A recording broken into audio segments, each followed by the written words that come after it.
Welcome back to episode 54 of the Grappling Growth Podcast with me, Joe Testoy. On this episode, I was welcomed by Papa Sefa. He, by trade, is a doctor. Him and I first met each other at university years ago, probably at a university party. I can't even remember. We've got quite a few mutual friends. Papa and I, we've always stayed in contact. And in the summer of 2022, he traded being a doctor for being an entrepreneur and has not looked back since. And talking to Papa, it was really cool because this is a guy who is super ambitious. You can tell he's going to be massively successful. He's got huge plans for his agency, which is an email marketing agency, and it sounds like it's going to turn into an absolute behemoth of a growth partner agency. He talks about his decision matrix between choosing being a doctor, sunk cost fallacy, and his decision making there, compared to wanting to run his own business, and essentially where the inspiration of selling cookies to buy his PS3 back in year 9 transferred into what he's doing today. This podcast is particularly special if you're someone who is kind of considering changing the course of path, everything you've believed in, and actually just going down your own road and seeing if it makes sense for you. Do not believe in the sunk cost fallacy is probably the biggest takeaway from this one. Enjoy. As entrepreneurs, we all experience challenges in our business journey. I'm Joe Testory, and the Grappling Growth Podcast is my attempt at documenting my entrepreneurial journey while building my brands. I sit down with fellow entrepreneurs, understanding how they grapple with growth. I hope you find value and enjoy. Papa, it's a pleasure for you to join me today. How are you doing? Joe, doing well, man. Thanks for having me. I know you've had some big hitters on here, so it's a pleasure to be here. You're welcome, man. Papa, what does, and you used this word just before we jumped on, what does growth look like to you?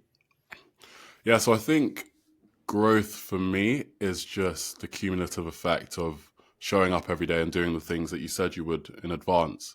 I think, you never really hear of people talking about growth day to day. It's more about the long term. And I think really it's just about doing the things that you said you're going to do. And if you do that, then over time, you're going to grow. Cool. So to just kind of arcing back to your journey, and I remember when you started in the online world, it was a couple of years ago, and we had a few conversations. Yeah. When you were starting out, did you paint a picture for how life would look now at all? Honestly, not really. I think you always think it's going to happen faster than it is.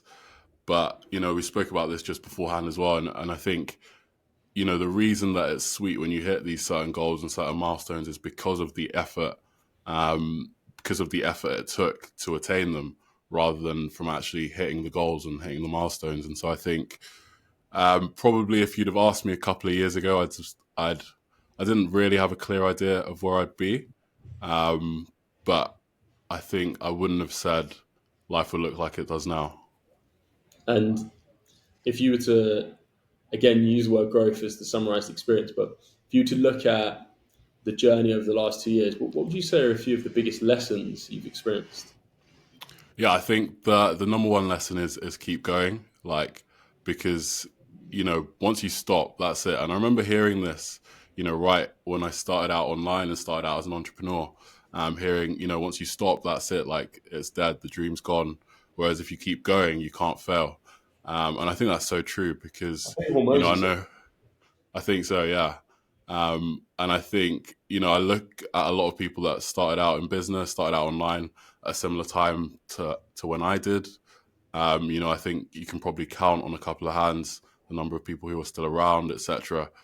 And, that's not to say that I've got to, a crazy level, but it's just to say that all of those people we know for sure haven't hit their goals because they stopped. And so I think the number one is just keep going.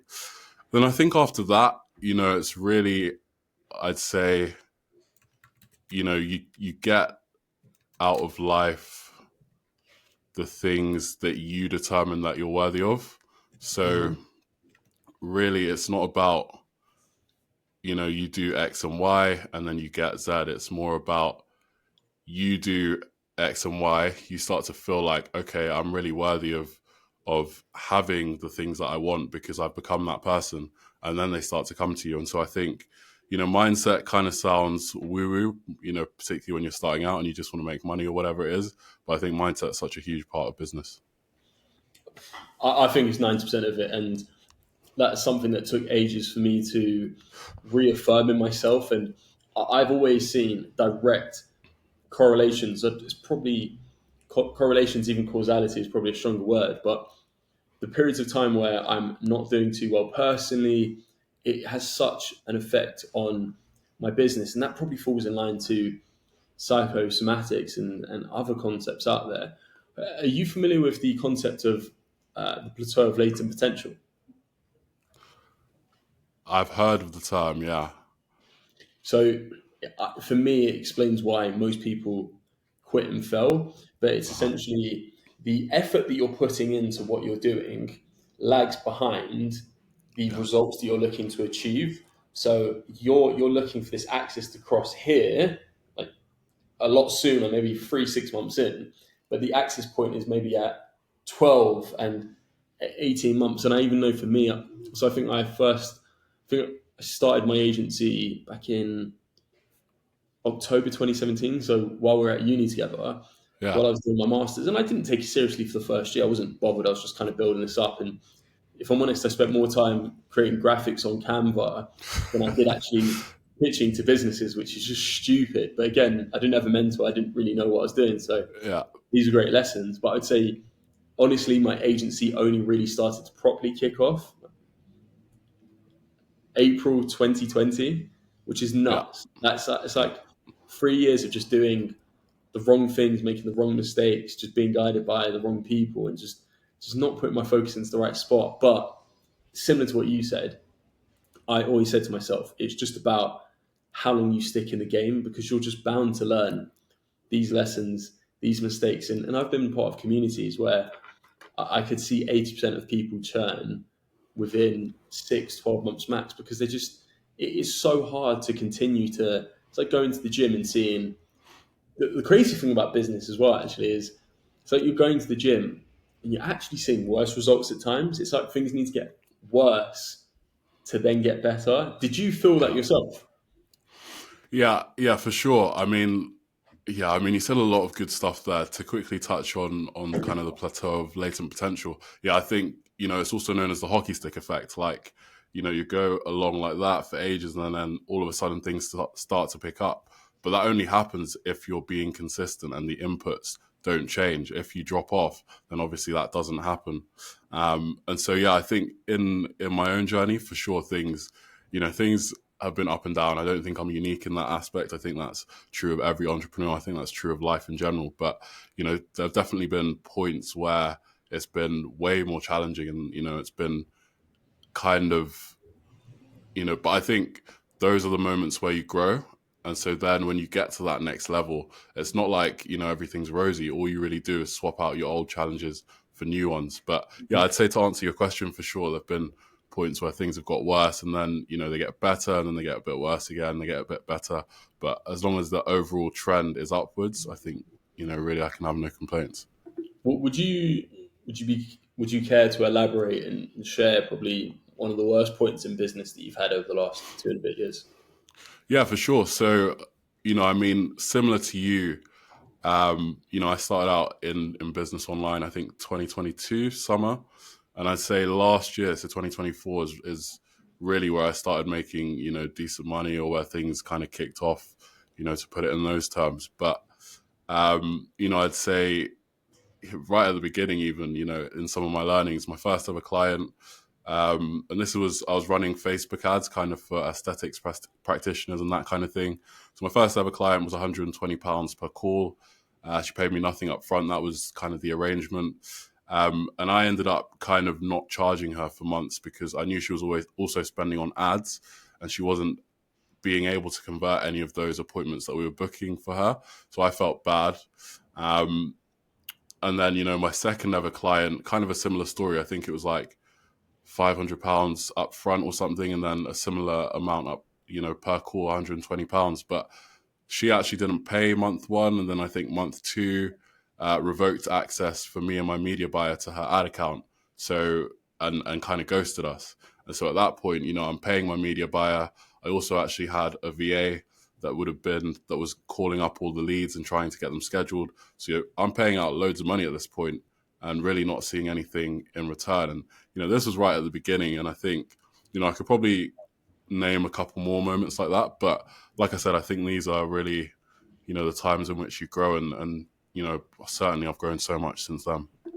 Why, like talking about a second client, because I've had instances like that, why do you think she did that? Do you think it was down to the fact that she was like, I'm not spending money on this because it's wasted return, or she just wasn't that good of a person?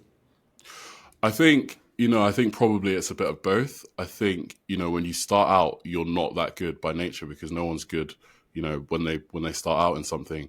And so I think, we had been getting her results. I remember like not, incredible results, but she had been booking appointments. And so I guess, it was a combination of her thinking that based on her spending on ads and then having to pay us wasn't worth it. But obviously she didn't communicate that or make any kind of effort to try and resolve that. So really, I think if you're asking, is it something I would do or is it something you would do? Then absolutely not. And so I think, it's probably a combination of both. Yeah. I mean, I think you hit the nail on the head, and I did think it would be a combination of both, but that's where integrity comes down to things. And I think I quote him quite a lot on this podcast, but Naval Ravikant, he says, if you won't do business with someone for the rest of your life, don't do business with them for a day. And that's something I've really only felt has been very true to me for maybe the last year, that if my gut is telling me don't do business with this person, then I probably shouldn't give it the benefit of the doubt. I should just follow the doubt. And I had a fairly similar instance at the back end of last year. I had a client who came back, but they were quite insulting. And I just took them on. I was like, no, I think they can prove me wrong. And they proved me 100% right within the first 2 weeks. And I thought, never again. That is just like the last moment whereby, and probably because we were negotiating, we first got in contact a year beforehand. Right. And then she came back to me. But I thought, if you see these warning signs, just absolutely these red flags. That's it, man. You look at things and you try to go against your belief. You're like, I actually know it'll be fine. But I guess we run such personal businesses. It's not like handing out a coffee to someone and saying, see you later. So on your way. Yeah, no, I mean, I completely agree. And I think at the end of the day, you have to take on a couple of these deals. You have to do some of these things to learn, right? And so now, I remember I had a couple of calls at the back end of last year where, I got on with the person and they were either just really rude or really defensive or wouldn't answer, pretty basic questions about their business, which, if I'm going to work with you in a partnership, capacity, then I need to know these things. Otherwise, I can't function as a business partner. And so, those calls now I just end pretty quickly. And so, yeah, I'd say I definitely have learned from it. And to go back to the name of this podcast, I'd say I've definitely grown as a result as well. That's cool, man. So just curious, like let's track back to 2022, the summer of Papa there. What was life looking like? What was how did you kind of, because you've gone from, like, you've got a medical degree, are you still practicing as a doctor to keep your qualification up, or how does that look? A little bit now and then. I've got a decision to make as to whether I go back and finish training, but mainly, the focus really is on the business. So I'm ignorant. Let's just, I've got assumptions, but so what does that look like? Because you invested, was it, how many years was the degree? 5 years? 5 years, yeah. Yeah, 5, and then you have to practice straight out. So a lot of sunk cost fallacy here, and something that I think a lot of people get caught up in. It's like, I've done all of these years, like, you're a doctor, but now you're kind of like, you're like the black sheep, so to speak. You've gone against everything that you've studied for to run your own business. So talk to me about, what does the decision matrix look like in your mind right now? Yeah, man, great question. And so, like to give context, I'm a medical doctor, did a 5-year medical degree, and then it's 2 years post degree are called your foundation years. And so everyone has to do those before doing further training. And so I did those 2, but haven't gone into further training as yet because I've been very focused on business. And I think, it's an interesting question. I think really I probably always knew that I wanted to be an entrepreneur. I remember selling cookies at school and, I was in like year 9 or something. And And that's how I bought my PS3 or PS4, whatever it was at the time. So it was pretty successful. But, I think really, don't get me wrong, I love medicine, and and I love, being able to kind of provide for people in that way as well. But, I'd say there are some common threads between that and what I'm doing now as well. And, directly being able to impact people's lives and the lives of their teams and the lives of their families, etc. And so, yeah, I think really when back in 2022, I came to a point where I was happy with where I was at, but I always kind of knew that I wanted something more, and not more in terms of, medicine's not enough, but I just wanted to be an entrepreneur. I wanted to build my own thing. I wanted to play the game. And so that's what I kind of did. I remember I went to Mexico with a good friend of mine, and I was 25 at the time, and I wrote a letter to myself as if I was 35, just with like a bunch of things that I wanted to do. And one of them was start a business, right? Which, I mean, there's nothing smart about that. It's not specific. It was like start a successful business. It's not measurable. It's not any of those things. But I think there was something about putting it down on paper, because I remember coming back and, I started getting bombarded by ads by a pretty well-known guy in the space. I don't know if I should name him on the podcast or not. But yeah, Aman Gaji started getting bombarded by ads for his course. And then, yeah, that's really how I got into kind of the online space. And then from there, yeah, like you said, that was 2022. So I was initially running Facebook ads, kind of transitioned from what I learned there to doing what I do now, which is running a B2B growth agency, primarily through cold email.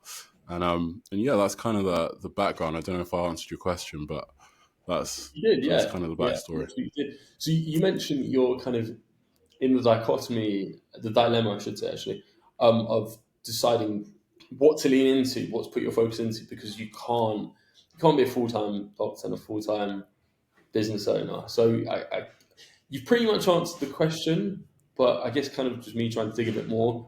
What is the exact kind of dilemma that you've got? Yeah, good question. I think that, right now for me, there's no dilemma. Like I'm fully focused on the business, and I think, sunk cost fallacy is very interesting, but at the end of the day, it is a fallacy. Like that time you've spent is gone regardless. And so, that cost is already sunk. And so that's why it's a fallacy, because so many people take that into account and it sways the way that they make decisions, when in actual fact, really you shouldn't be considering that at all. And so for me, especially with where we're at the moment, I'm fully focused on building the business. I love entrepreneurship, frankly, and it's something I see myself doing for a very long time. Man, I couldn't agree more with what you said about the fallacy perspective, and that actually hits home for me personally, because I feel, as we were talking before this call about artificial intelligence, I've been running my agency for the last 7.5 years, and yeah.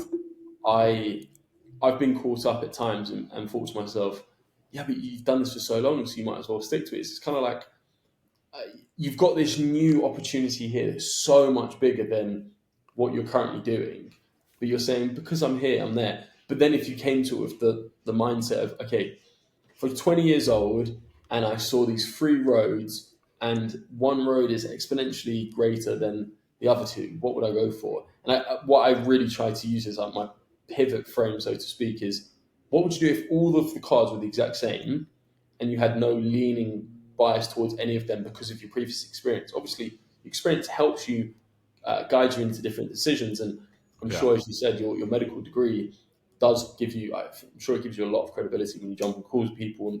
And the way how you process things compared to other people, you've probably got an unfair advantage there. But it's really looking at these and thinking, what's the best opportunity for me? So talking about sunk cost fallacy and opportunities and whatnot, and you're 28 now, what advice would you give to 20-year-old Papa who was making decisions? Yeah, great question. I think in some ways I'd say just keep going. Don't change anything. Stay the same. I'd probably say travel while you can, because there's a big pandemic coming. But no, I think, on a serious note, what I'd say again? South America first. Yeah, absolutely. But I think on a serious note, what I'd say is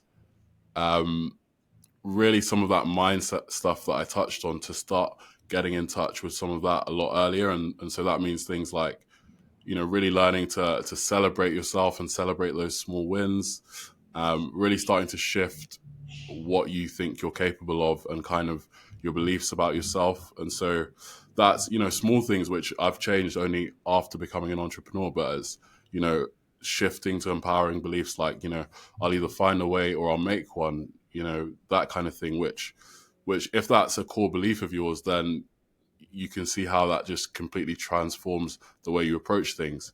I lean into challenges and overcome them with ease is another one. And I think really if back when I was 20, I'd started to install these kind of empowering beliefs, it would have probably helped me along quite a lot. Yeah, massively. There's so many interesting things that you touched upon there, and I think kind of what you said, just don't change anything. Let the path take its path, because you're at where you're at right now because of certain decisions. So you spoke about the trip. I'm really intrigued. The trip to Mexico, and you wrote down Yeah. these thoughts. What do you think inspired you to write down these thoughts and really think of, I want to completely U-turn on my career? Yeah, man, good question. Apart from selling cookies in year 9 to get a PS3. Yeah, I think so. I mean, the whole trip itself was pretty spontaneous. Like, my friend told me he was going to Mexico. He was like, "Do you want to come?" And I just said, "Yeah, why not?" And this was at the point, I believe, where, like I said, you do 5 years of medicine and then you have these 2 kind of foundation years. And so my intention for those 2 years had been to come down to London, but because of the way, placement works and everything, I'd had to stay in Birmingham for another couple of years, which obviously not the end of the world, but my family was here, my friends were here, all that kind of thing. And so home is where, I really wanted to be. And so I think going on that trip, sometimes when you take yourself kind of out of the day to day and just give yourself some time to think, really just helped me to kind of crystallize what things I wanted to do. So, starting a business was one of them, but, making gym more of a consistent habit was on there, eating better was on there.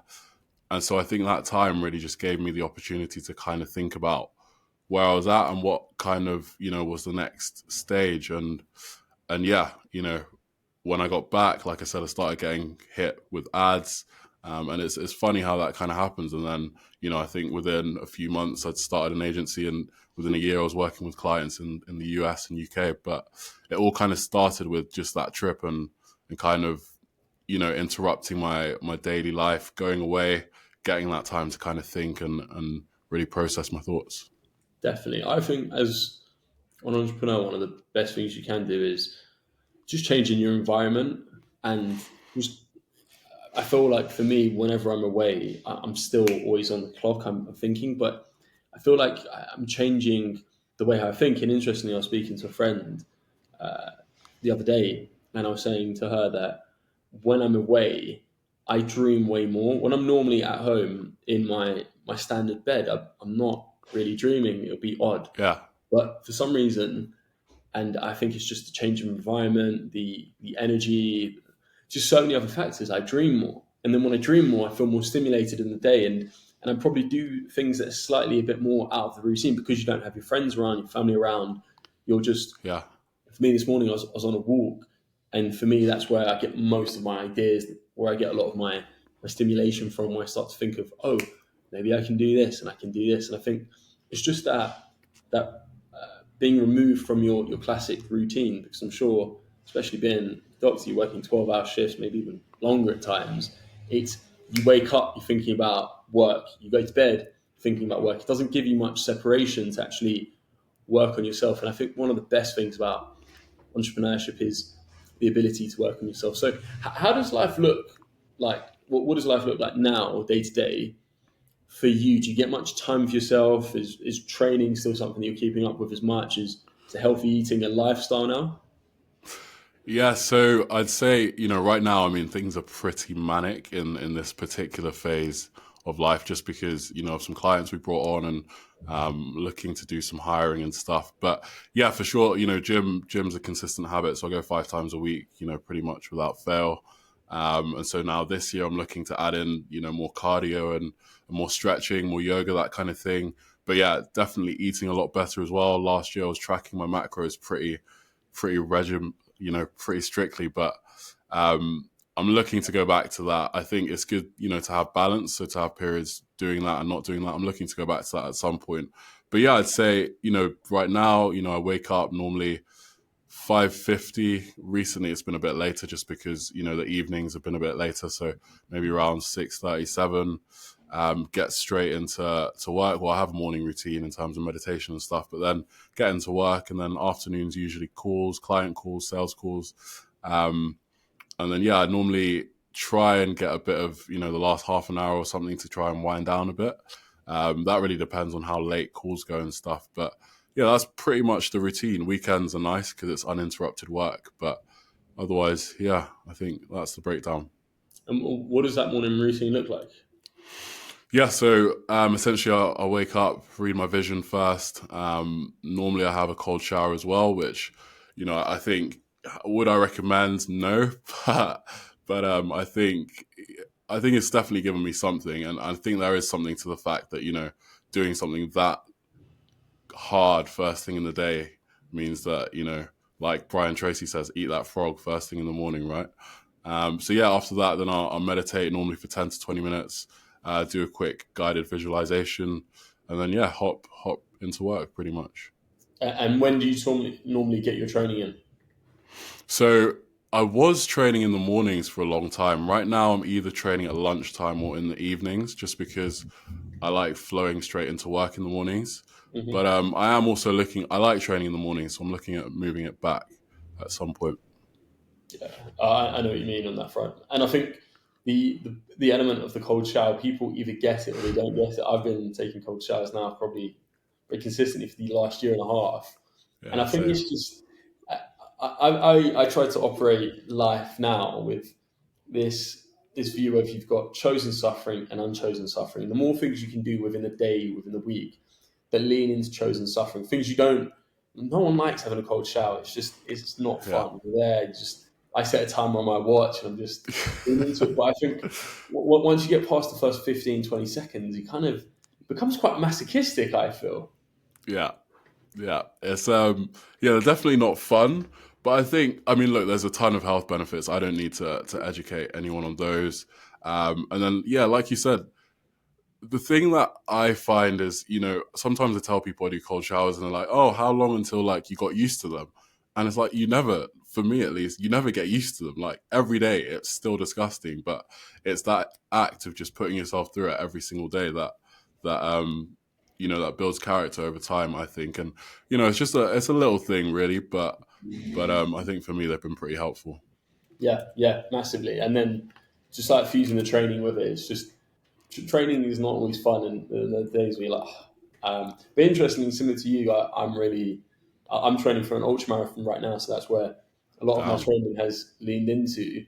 But the element of stretching is I'm not flexible, so adding that in is just it's such a pain. But I know that the benefits are going to be there, and I think there's so many connections between you as doctor, training, and business that all intertwine. That probably the biggest lesson I've learned is one of the biggest lessons is you have to do the things you don't like to do and aren't fun in order to get to the thing and the destination. And equally, you've probably heard the quote before, but the man who enjoys walking walks further than the man who doesn't.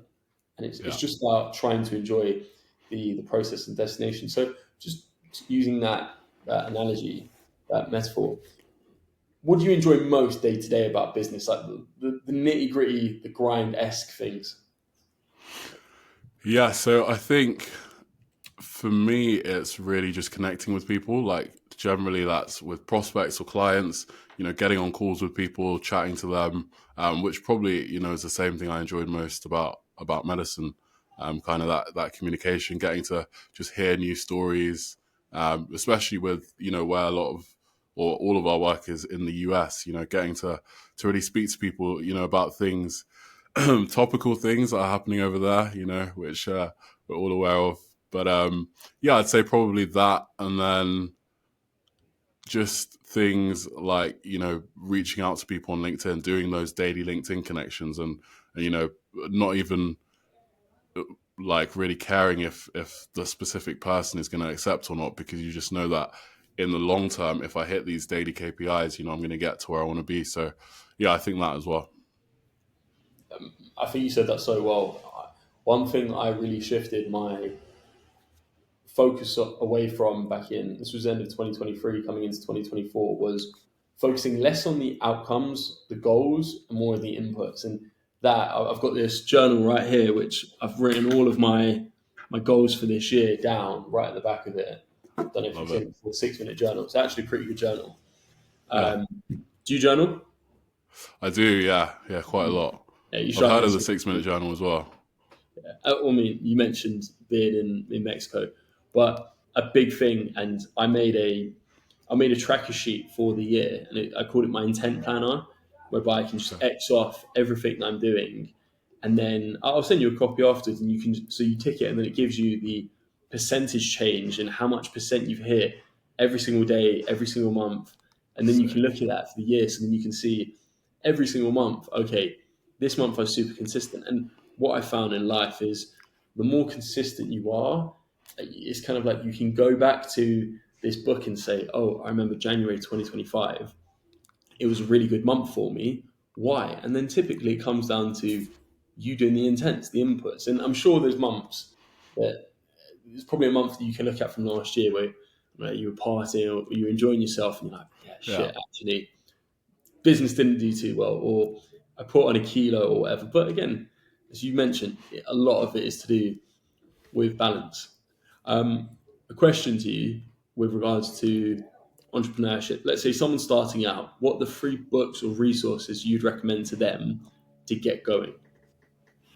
Yeah, great question. I think so. In terms of entrepreneurship, I think $100 Million Offers by Alex Hormozy was invaluable for me. I think in terms of figuring out, how to craft your offer, how to actually make something that people want to buy. So I think that's on the list. And then I think a couple that aren't so related to business, just more to life. Number one, I'd say Rich Dad Poor Dad by Robert Kiyosaki.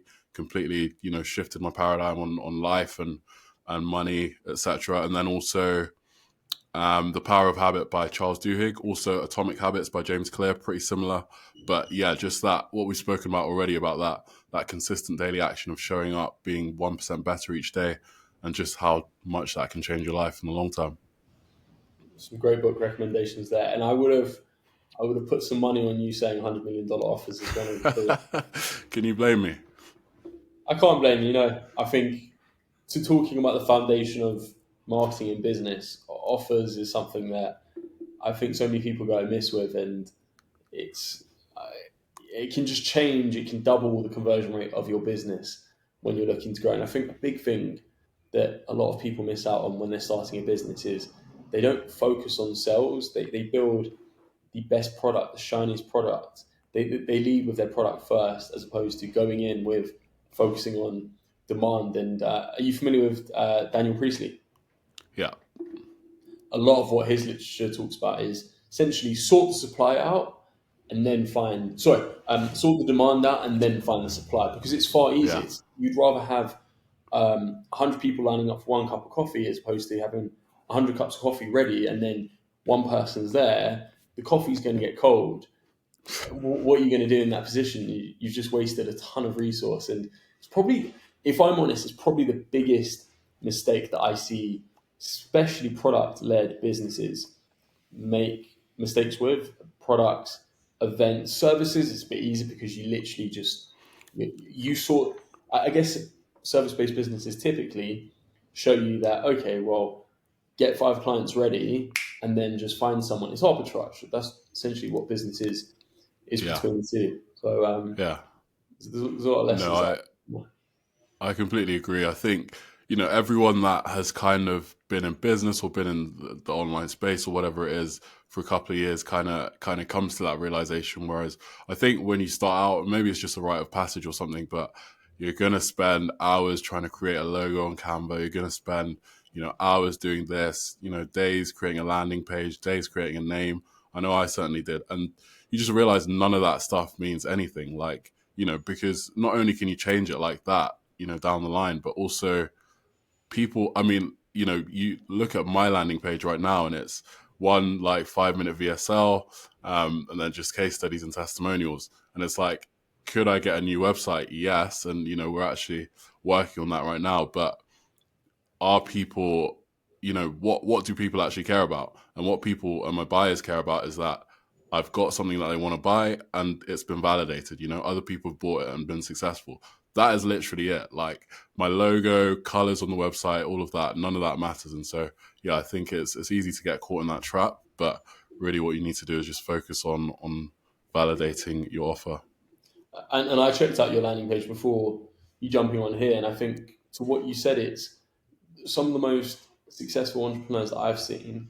They don't get caught up in the sexy things and the small details and just the idiosyncrasies. It's like, what is going to make the big difference? And again, I'm sure you and I could go through a litany of hormozy debates back and forth on this podcast, but I think people get caught up in the thing that's going to move them from. I've got one client, for instance. She's got over 200,000 followers on Instagram, and her focus was on, I want to make better content. You don't need to make better content. You're getting 20, 50, 100,000 views on videos. You're at a 95 out of 100. There's no room there. What you need to get better at is being a 20 out of 100 on your sales calls and moving that to 40 out of 100, because bingo, you're literally going to double your business by looking at the right things. And I think it's just so criminal, the amount of people who I talk to, who I work with, who their problems are staring them in their face. And I really, the first thing that I do when I coach people is I look at the theory of constraints. What's the first thing we need to address within your business that will give you uplift instantly? Because typically, you've got these 5 things in order. People go straight to the 4th. Makes no difference. Yeah. Completely agree. Yeah, I think, and that's, why I mentioned $100 million offers, like you said already, because generally speaking, that is kind of the first thing, whether you're starting out in business or not, that is going to make the biggest downstream impact on how successful you are. If you're in a service-based business like we are, that is. So much so. But even you've been saying in a service-based business, it's quite random. I never worked with them, but one of my local coffee shops, this was back end of 2023. I get along with the founder. He's just the owner, actually. He's not the founder. Such a cool guy. And he asked if I could help him with some marketing. So it was kind of like a little side quest, so to speak. Yeah. But we worked with each other for a few months. And what I loved about him, he was just so open to ideas. And he's Brazilian. So for him, I was like, well, there's literally 3 competitors within a 2-minute walk of here. They're all doing the same thing. What if we were to use a bit more of the Brazilian influence? Or another thing is, they had sandwiches that they were selling. They were overpriced. He admitted it. They rebranded the sandwiches and just thought of the goal now for this business is, how do we increase the average order value? How do we present offers to help our social presence? So the basic offer I think we were using is get a free pastry when you buy a coffee if you leave us a review on Google, or if you go on our Instagram and tag us. Just basic things there, which we knew would help us socially. But then equally, the focus further down the line was, how do we increase the average order value of our customers that come through the door? And for a business like that, he might be doing, call it 200 sales a day.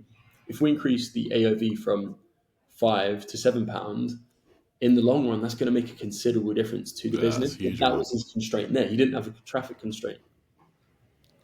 Yeah. No, it's so interesting. And I think some of these things you really do need. I mean, that's the value of coaching and being in communities and stuff like that. And, people talk them down, but I think every community that I've been, or every coaching I've paid for, has taught me something.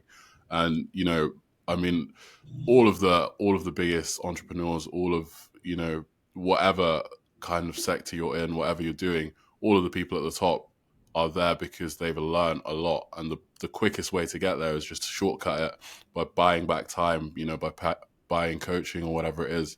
And so I think, back to my point, a lot of the time it's really hard to see these things until you zoom out or someone else comes in and gives you kind of that high level overview.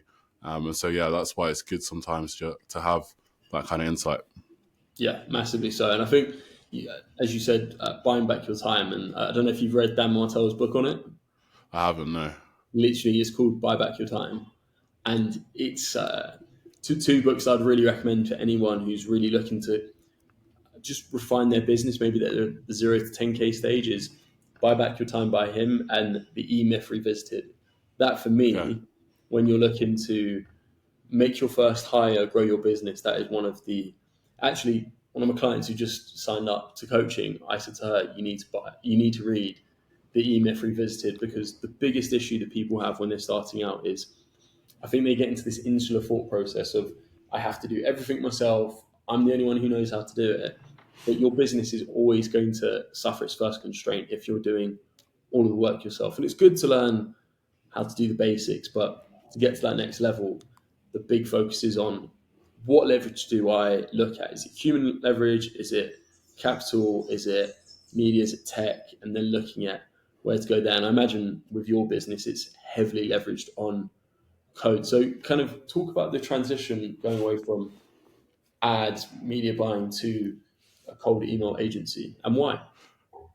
Yeah, great question again. I think, so like we've already touched on, everything you do kind of leads you in a certain direction. You can't really connect, or you can never connect the dots kind of looking forward, only backwards, right? And so I think, initially when I was running the Facebook ads agency, what I found was, number one, obviously, if someone is paying for ads, that's two things they need to pay for instead of one, because they need to buy the ads, but then they also need to pay you. And so that's somewhat of a constraint in terms of, if you have no case studies, no social proof, etc., trying to get people to buy from you is that much more difficult.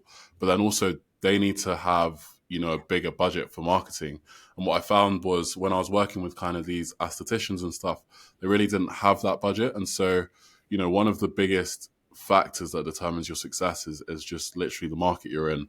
And so, whilst I was kind of finding my feet there and, trying to reach out to people, I was doing that with a tool which at the time was pretty new, Instantly. So I was doing my own cold outreach particularly to the US, to try and get clients. And it was going pretty well. And so at a certain point, I just thought, why don't I pivot to doing this for bigger companies with bigger marketing budgets that can afford this service? I validated it on myself. It's working well. So I took that, started pitching it. And yeah, I really haven't looked back since. I think you said so many strong, prevalent things there. The market that you're in determines to such a great effect your success. Your market, the people you're targeting, and again, not to quote Hormozy, but the amount of ways you can go up market, down market, adjacent market. There's so many different ways to look at things. And I honestly believe that picking the right niche, whoever you're serving, you can turn around. If we use coffees as an example, you sell coffee here in Colombia, it's about £1.50, but then you go and sell that exact same coffee in Carshalton, that's one price. But then you take that exact same coffee and then you take it to Knightsbridge, and there's three completely different price points, and it's you're in the proximity of the right audience that you're serving. And I think that's what we spoke about just before this call, is if you look at the comparison between the UK versus the US market, it's night and day with regards to the appetite, the purchasing power of people. Actually, there's a stat that I saw very recently, maybe something you've come across recently, but it looked at how long it takes people in the US to earn what someone in the UK earns. Have you looked at it? I haven't, no. It's actually crazy, but it takes someone in the US to make what we'd make in the UK in 12 months, 8 months to make that exact same amount of money. So from August onwards, September to December, those 4 months, that essentially is just additional surplus. Yeah. I mean, it's pretty shocking, but I think, we both, like you said, we spoke about it before the call, and both of us have validated that in our experience of reaching out to the two different markets and in the clients that we work with. I know, our work is exclusively US. I think yours, you said, was pretty much the same at this point. About And 80% now, yeah. yeah. And I think, that is not me shitting on the UK or Europe in any sort of way whatsoever. Just that in my own experience, when I was reaching out to both, the response in the US was far greater. And so, in that sense, it makes sense to niche down where you're getting the better response and just scale up from there. And why do you think there's such a disparity between Europe and America? Yeah, candidly, I don't know the answer. I think there are a bunch of different factors. I think one thing, that I mentioned previously is kind of the approach or the perspective to young entrepreneurs and also to kind of the online space and to growing your agency or growing your business as a whole, and kind of maybe there's in Europe and the UK there's a proper way that it's seen to be done, whereas in America people just want to grow. I really don't have a good answer to that. I mean, what are your thoughts? I think there's several factors. I think it's the mindset and the belief of a lot of people still want to follow the American dream. I think that success is massively celebrated in the UK.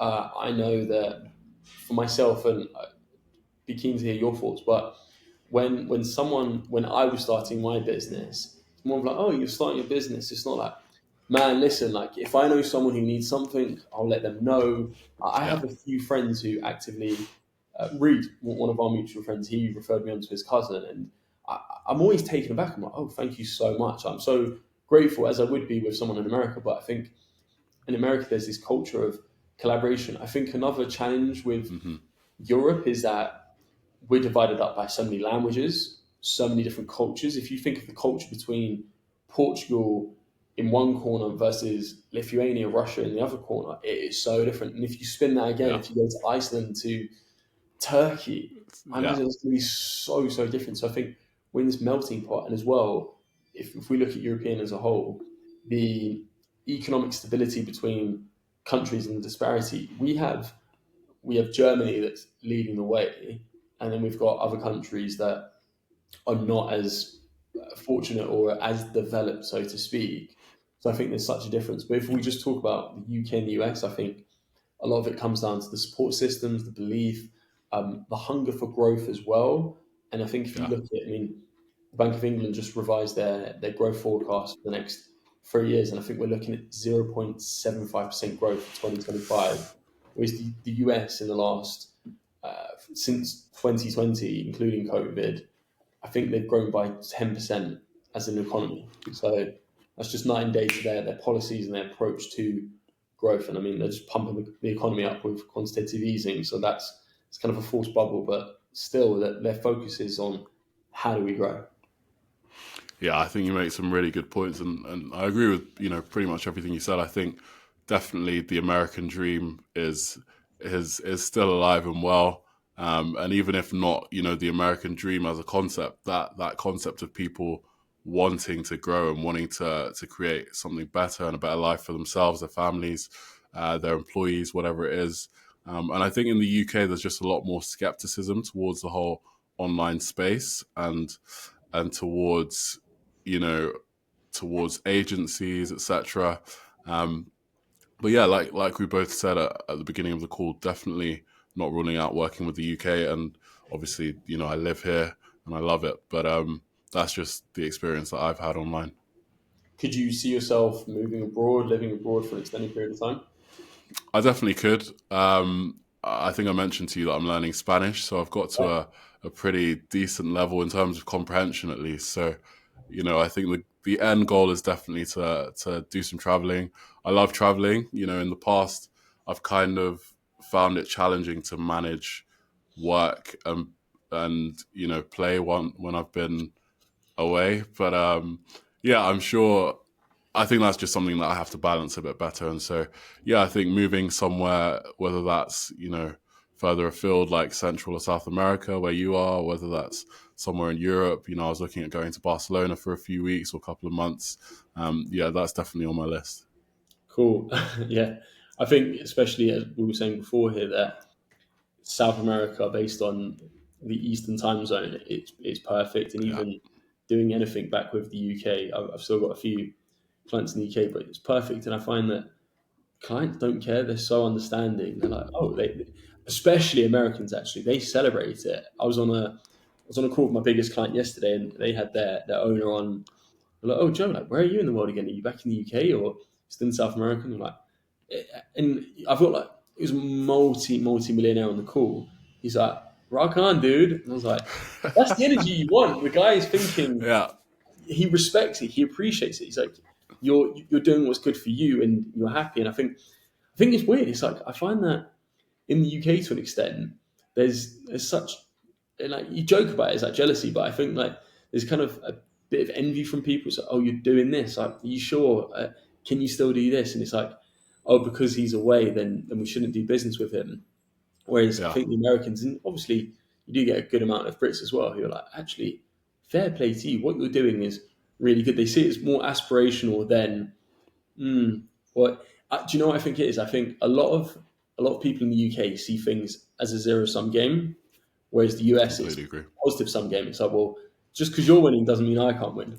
Yeah, yeah, and maybe I really don't know what that is. Maybe it's the size of the country and the fact that they know that the market is so large anyway. But yeah, I think there definitely is a different kind of approach to entrepreneurship in general in both countries. I think, I remember seeing a post a couple of weeks ago from a guy who I think now lives out in Dubai. And I think he said, the UK lost 10,000 millionaires or something like that 10,800 in 2024. last year, which is mental. Like, it's insane. And, obviously some of that is down to governmental policies and stuff. But I think a lot of that, I remember in his post, he was talking about how when he started to make some decent money online, one of his friends messaged him and was like, hey, we can't be friends anymore, or something like that. And, Who's the guy you're speaking about? I can't remember his name. It was just, I So was scrolling I listened to I the think exact same thing that you're saying about. I'm Yeah, sure, yeah, I think you probably have seen it or heard it, but I wish I could remember his name. But, yeah. I just know that in America, it's completely different. Like, and hey, I'm not saying, America's some pariah of the world. Like, America's got a lot of problems, right? Like, we both know that. But I think the approach to entrepreneurship and success certainly is slightly different in the two countries. Yeah, I heard if you can, especially summer, if you can enjoy a European summer while making US money, that's it. But it even shows with the US that the US is not typically outsourcing. They're seeing the UK as a knowledge hub to outsource work to, because the labor costs, well, I guess the labor costs on average are a third cheaper. If it takes someone 8 months to earn the exact same they make in the UK than in a Yeah, year, then that shows the bridge. But the crazy thing is that London is such an epicenter for media, technology, finance. Although it's not as what it used to be. It used to be London, New York, and London yeah, for a good decade plus outweighed New York. And even just with technology, I think the foreign direct investment of inflow into London compared to the five biggest cities in Europe, which was like Paris, Amsterdam, Barcelona, Tel Aviv, I think, was just outweighed it a couple of years ago. And I believe that Brexit was just a huge mistake, and everything since then has just been a catalyst for a negative downward spiral. What's your thoughts on everything there? yeah. Well, I think that deserves a podcast episode of its own. But yeah, let's just say I wasn't a fan of Brexit at the time. Still, very much not a fan. I think I think the attitude in the country and the kind of belief now is that it was a mistake. But I think, yeah, you in general, you need to try not to let these things play too much into kind of your day-to-day life and the actions that you take, because they're out of your control at the end of the day. And so, yeah, I know, for you and for myself, we've just been getting on regardless. But yeah, I don't think it was the best decision we've ever made as a country. I think you hit the nail on the head. You got to take control of what you can control, and then the other things you can't, then move country. So there you go. What's like the big goals, the big objectives over the next year or so for you in the business? I'm really excited to hear and see what you're going to do. Yeah, good question. So I'm actually partnered with a good friend of mine on a few clients right now, Hugo. We're kind of trialing that, and the end goal is to build an agency, much bigger that does, a lot of things that I think will be something of a disruptor in the space in terms of, a lot of agencies still are just working in silos in terms of cold email agency or whatever it is, but really we want to focus on B2B growth as a whole. And so that's building the full funnel approach and content and leaning into that, because really I think that faceless businesses are dying, and I think that it is going to be very difficult. I think it's already very difficult if you want to build an agency and not know and not have anyone know who you are.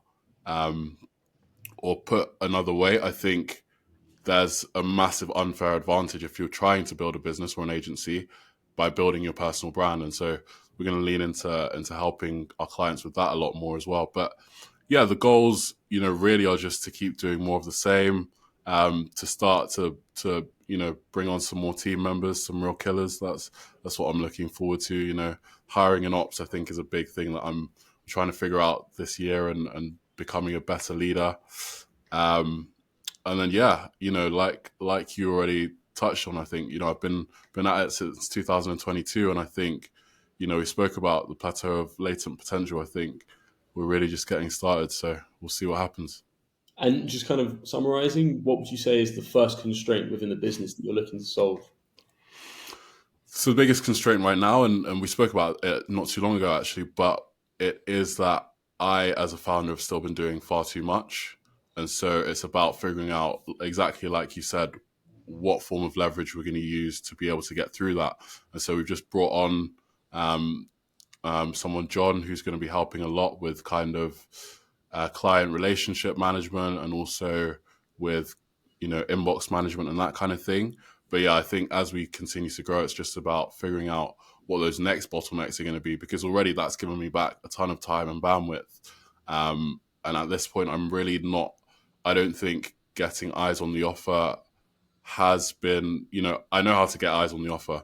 And recently we haven't done it because of fulfillment being kind of such a constraint on my time. And so now that that's kind of removed, I think it will go back to the offer and getting eyes on it.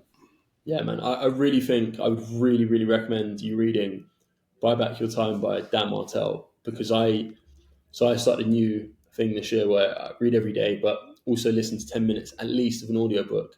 And that was the Yeah. first one that I listened to. And he's got really good tactical concepts that you can look at. And I believe he's got the buyback rule. So he says, as a founder, you shouldn't be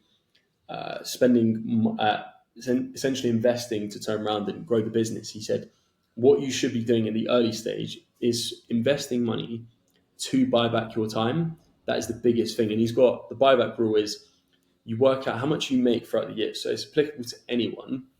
And then you work out, so 2,000 hours, say you work a year, divide that by how much you make by 2,000 times by 25%.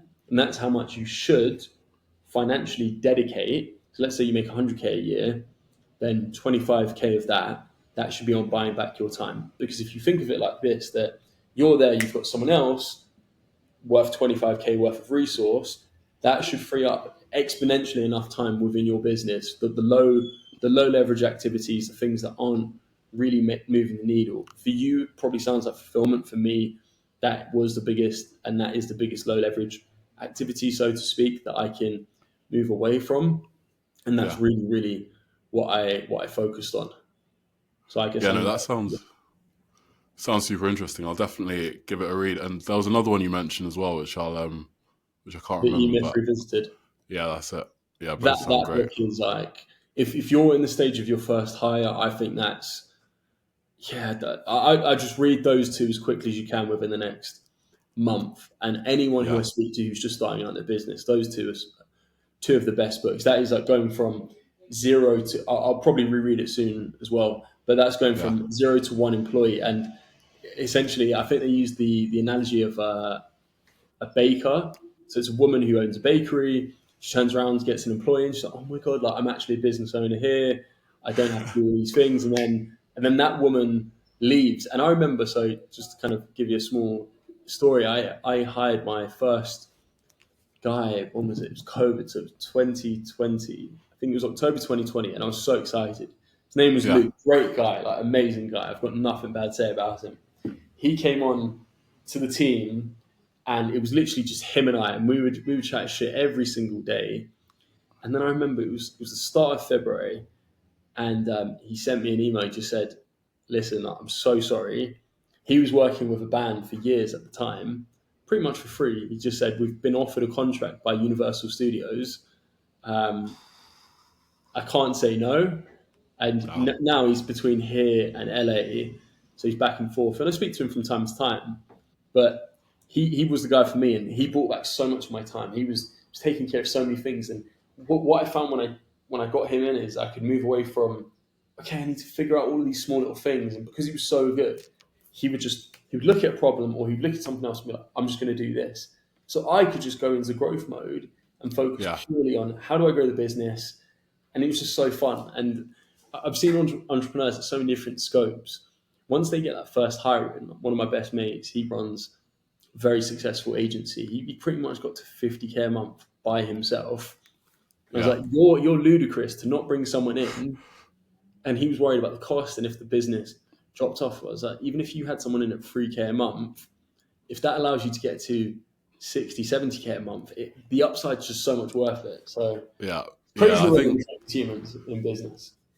that's exactly it. And we're in like a pretty crazy time in general, in that, I know two-man agencies that are making high 6, 7 figures because, we can leverage automation and AI, which obviously you're getting into now. And I think it's a super exciting time. But, there does come a point where you just need like some extra hands on deck, because it just doesn't make sense to be doing everything, yourself, or even, there are some things you can't automate, you can't outsource or whatever it is.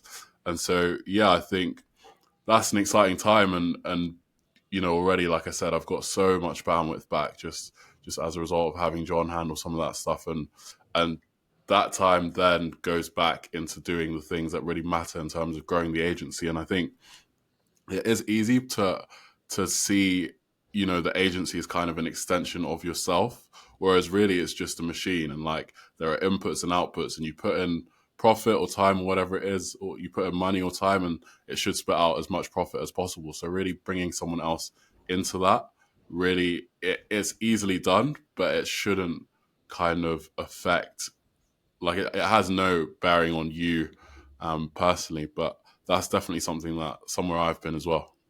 You use the word killers. I think even superlative above hands on deck. I think it's just having additional brains. If you get the right person, you get some people who just purely implementers who will just, okay, you need to fill this glass up with water. Okay, they Yeah. won't think of, all right, well, how do we fill this room up with water, or how do we do this? Whereas you get the right people in, they're going to come to you in a very constructive way and say, Papa, listen, we're doing this. What if I was to come up with a completely new process, or one better? Is like, hey, I thought about doing this. Like, here's a bit of a framework. And honestly, I think the biggest reason, or like the most important impact you can have in a business as an agency, or that relays into your results, is retention. You retain clients because, yeah, you can hold a client for 2, 3 months. That's fine. But where you retain clients, it's where you can come on a call with them every single month. Be like, hey, we've worked on this. We've seen this work really well with this client. We want to implement it for you. And I remember a couple months ago, I was talking to a client where essentially we just implemented just a basic follow up process. And she was like, okay, now the scary part, how much is this going to cost me? And I just said, it's not going to cost you anything. And I could see she was like, what on earth? But it's like, because we've got tech, because we've got foresight, Yeah. we can do what our competitors are doing at the same price, probably even cheaper at times, but better, because we know how to use these systems that, as you said, it's such an exciting time. There's so much part of the market that just isn't willing to embrace these new transformations, which I think, and I'm sure from what you said, we know are going to change the game. 100%. Yeah. 100%. Yeah. It's a pretty crazy time to be in business, pretty crazy time to be alive in general. But I guess, there's never been a time that's not been crazy. But yeah, we're right at kind of the start of the AI evolution, and it's going to be pretty crazy to see how that changes things over the next few years. Yeah, be ballistic. Papa, where can people find you? Yeah, so LinkedIn, if you search Papa Sefa, I'm on there posting, most days. I also have a YouTube channel, Papa-Sefa. Yeah, I'd say those are the two main places. I've also got a landing page, but unless you're looking to buy from me, then probably stay away from there. Nice one. Well, man, it's been a pleasure, and I look forward to catching up with you again. Absolutely, man. Take care of yourself. Take care.